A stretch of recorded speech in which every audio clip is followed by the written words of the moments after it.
This series presents information based in part on theory and conjecture. The producer's purpose is to suggest some possible explanations, but not necessarily the only ones, to the mysteries we will examine.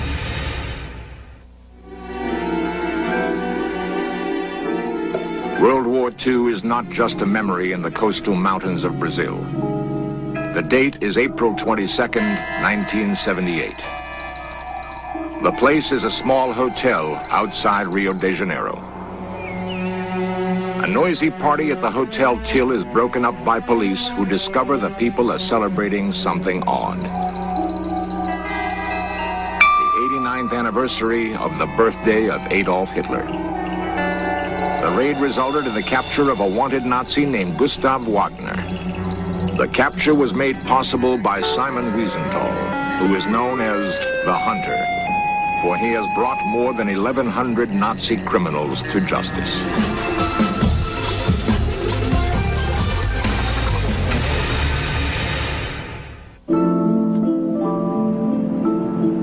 In Vienna today, World War II is not just history. Every corner of the city holds memories of the war, especially for those who cannot forget.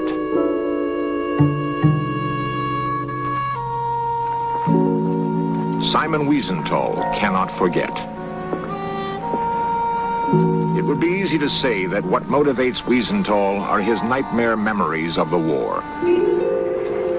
But many others have vivid memories of the Holocaust. Yet Wiesenthal is the only man who remains as a Nazi hunter. From the beginning, what drove Wiesenthal was his will to impose justice. And from the beginning, Wiesenthal's will for justice has been matched against Josef Mengele's will to escape it. Josef Mengele was a doctor of philosophy and medicine who performed horrifying experiments on humans and was responsible for the deaths of hundreds of thousands of people. Simon Wiesenthal's training as an architect would have little bearing on his life's work as an international detective. Josef Mengele allowed himself to be caught up in the Nazi tide. Simon Wiesenthal had no choice. Mengele's life as a Nazi criminal began at Auschwitz. 5 million people died here. Every day, trainloads of men, women, and children arrived at this train siding. When people stepped off the train, the man they were most likely to see was Josef Mengele. He was always immaculate in his sharply pressed uniform, and he was always unruffled as he decided each person's fate. If he would nod to the left, it meant hard work and starvation. If he would nod to the right, it meant a brief walk to what people believed were showers. Either way, the results were the same. Today, in a quiet corner of Vienna, there is a woman who remembers the totally unemotional character of the Angel of Death. Dr. Ella Lingens was a prisoner and physician at Auschwitz who was forced to work as an assistant to Josef Mengele. Well, he was, you might say, especially bad because you felt that he was a cynic, and he didn't believe at all in the idea behind this extermination of Jews in the way the others did. As somebody told that he had once said, he didn't despise the Jews, he didn't think they were inferior, what all the others really believed. But he said, no, there are two gifted people in the world, the Germans and the Jews, and it's just a struggle for world domination, and one of them will win. The Germans did not win, and Mengele saw it coming. He realized that the Russians would soon reach Auschwitz from the east. So he headed west, towards the Allies who were liberating Europe, and towards his home. While the entire continent was reeling from the shocks of war, Mengele actually had his Auschwitz chauffeur drive him home. Home was near Munich, in the Bavarian town of Günzburg, where the Mengele family owned a large factory and was the largest employer in town. Even today, in search of crews encountered outright hostility when trying to film there. Mengele would remain in Günzburg totally free for almost 6 years.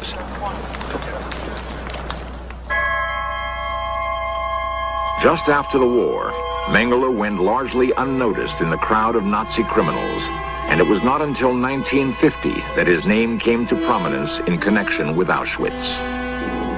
Mengele then fled Günzburg with the aid of Odessa, the secret SS organization that helped its members escape Germany.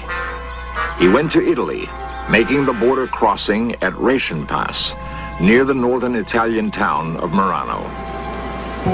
From Italy, Mengele sailed to Buenos Aires, Argentina. He arrived here sometime in 1952. Mengele found it easy to hide in Buenos Aires. Large German migrations in the last century created what are now substantial German colonies in South America. These colonies were natural havens for Nazis on the run at the end of the war. Mengele not only lived here on Sarmiento Street as a free man, but actually practiced medicine without a license in this house. He is reported to have met in this palace with Argentina's then president, Juan Domingo Perón. With this kind of protection, Mengele felt completely safe. But he could not know that his safety was only temporary. In Vienna, Mengele's movements had been carefully reconstructed at a place called the Center for Documentation.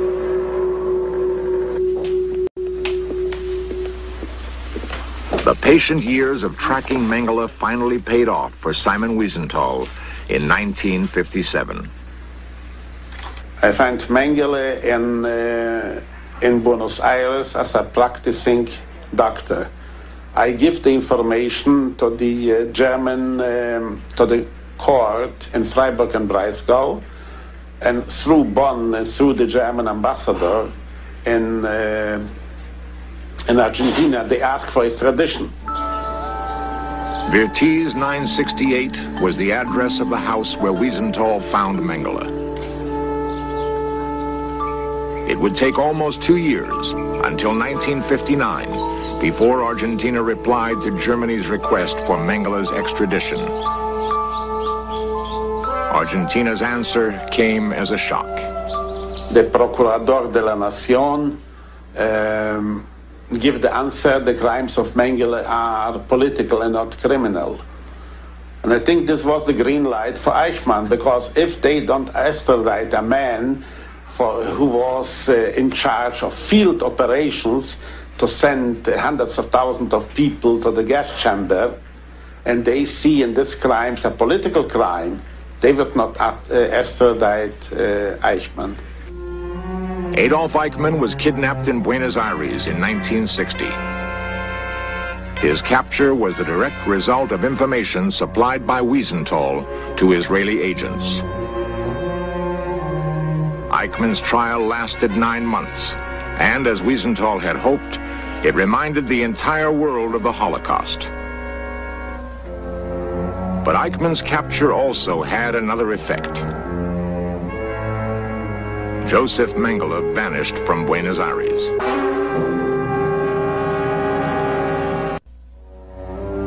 At the very moment that Germany was trying to extradite Mengele from Argentina, he actually returned home to German soil for his father's funeral. He stood on this spot for the funeral service. Although he was widely known as a wanted man in Germany, no one in Günzburg reported his presence to the authorities, even though he stayed here for 6 weeks. Later, Germany's public prosecutor would say that the people of Günzburg had acted like a group of conspirators to help the Mengele family. Mengele helped himself after Eichmann's capture by going to Egypt, where there was a large German community. Unfortunately for Mengele, the Egyptian government did not want him. The Eichmann trial had created a strong anti-Nazi sentiment throughout the world. and the Egyptians did not want to antagonize the Americans or the Russians. Mengele's German comrades in Egypt chartered a yacht to take him to the remote Greek island of Kitnos. These photographs were taken by a reporter hired by Wiesenthal. The reporter was part of a group sent by Wiesenthal when he discovered Mengele was on the island. But it was too late. Mengele had sailed away 2 days before the group arrived. South America had kept him safe for most of the last 10 years, so he went to the heart of the continent. Josef Mengele, now Jose Mengele, openly became a citizen of Paraguay in 1960. He could not have picked a safer place. A big number of Germans emigrate after the war to Paraguay, after this war to Paraguay, and they reorganized the police, and today many of the children of the SS are today members of the police in Paraguay. And the small Jewish colony in Paraguay, they receive every week threats from the Germans. When something will happen against Mengele, they will kill them. And I had here in my office a delegation of this Jewish community from Paraguay, and they asked me to promise them to do nothing against Mengele in Paraguay because their life is in danger. And I believed them. Even so, Mengele did not feel entirely safe in Paraguay. During his first years here, he kept moving from place to place in the capital city of Asuncion. He is known to have stayed at the Hotel Colonial, which is now a bank. His neighbors at the Hotel Astra would hear him in this corner room, screaming in the night. Number 508 on this street was probably his last residence in the city. Even though Mengele is never sure about his own safety, he is legally free in Paraguay. The fact is, however, he is wanted by several countries. One of these is the Federal Republic of Germany. Its ambassador to the United States, the Honorable Bernd von Staden. Josef Mengele continues to be a wanted man and will continue to be a wanted man until he is put on trial or until he dies. It has been our policy from the very beginning to prosecute and to put to trial these criminals ourselves wherever we could. And it is in line with this policy that whenever we find out that a criminal is abroad in a third country and we have sufficient certainty of a crime committed to ask for extradition, it is a policy consequently then to ask for extradition.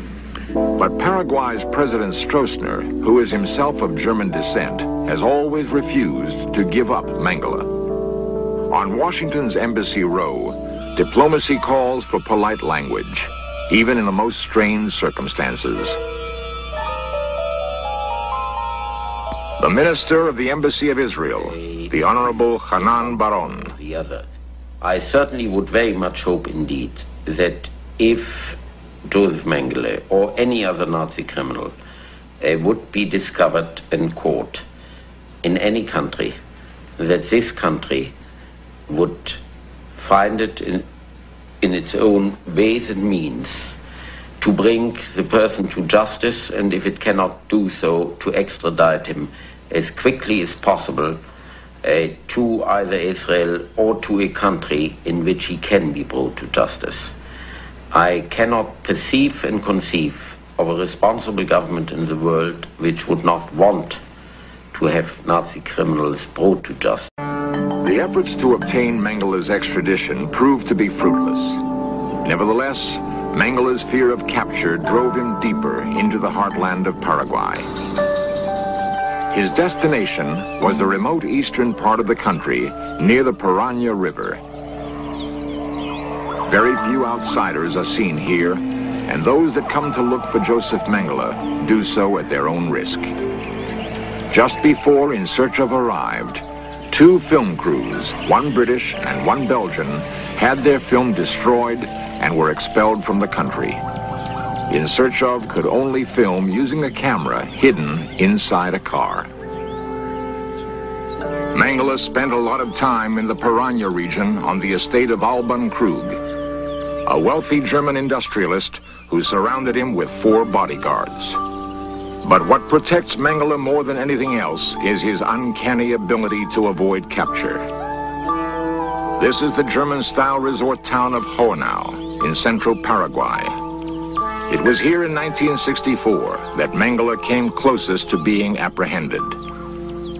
A group of survivors of Auschwitz learned that Mengele was staying at the Hotel Tyrol.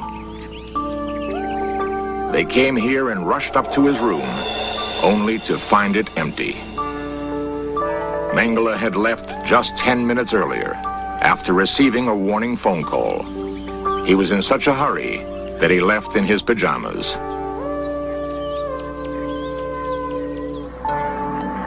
There are times when Mengele ventures outside Paraguay, but these times are rare because they involve a higher risk.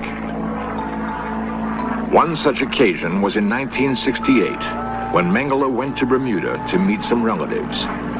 Wiesenthal learned about the trip and immediately sent a man to verify Mengele's identity.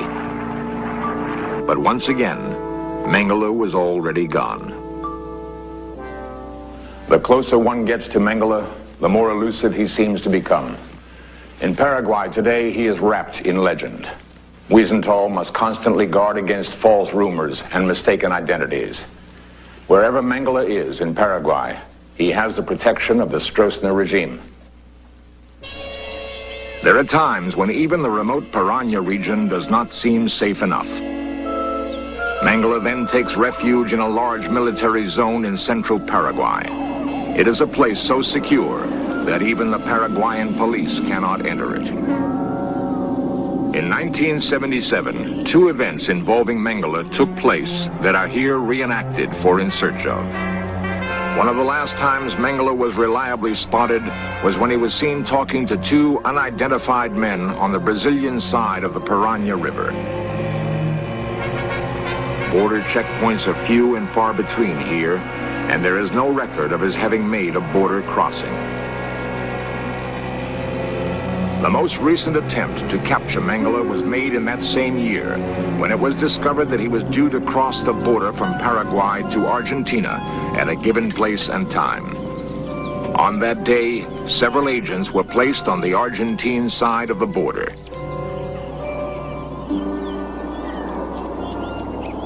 Mengele's car was spotted, and the license plate noted, some 5 miles from the crossing.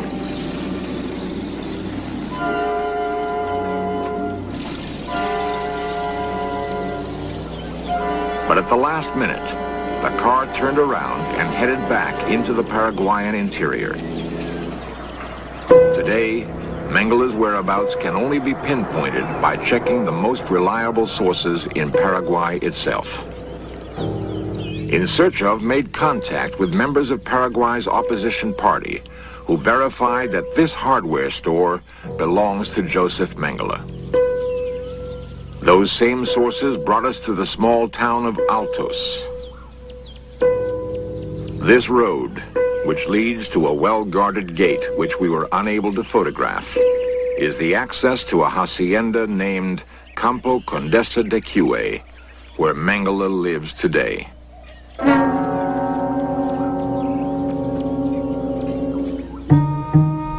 33 years is a long time, and the Holocaust seems far away. Now, there are 2 men who remain as living symbols of that moment in history. The hunted is 67. The hunter is 69. Look, if he will die before me, he will not die in peace, because he has no rest. He is going from place to place. And this is also a part of a sentence. And you cannot make a deal with the Lord that I must survive Mengele. My last wish will be, in this case, to get Mengele. but nobody knows. I hope always that there's no perfect crimes, and even the biggest criminal and the best criminal make a mistake, and I'm waiting for his mistakes.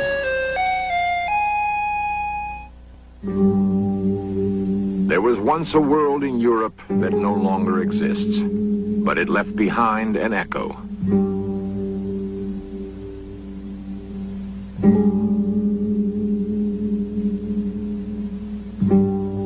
The history of man is a history of crimes, and especially the Jewish history is a history full of repetitions. It's only the technology is changing, but the hatred remains the same. We need Mengele before a trial as a witness of the history. The trial has a bigger importance than the sentence. Justice is a funny thing. No matter how man tries to impose himself, it follows its own course.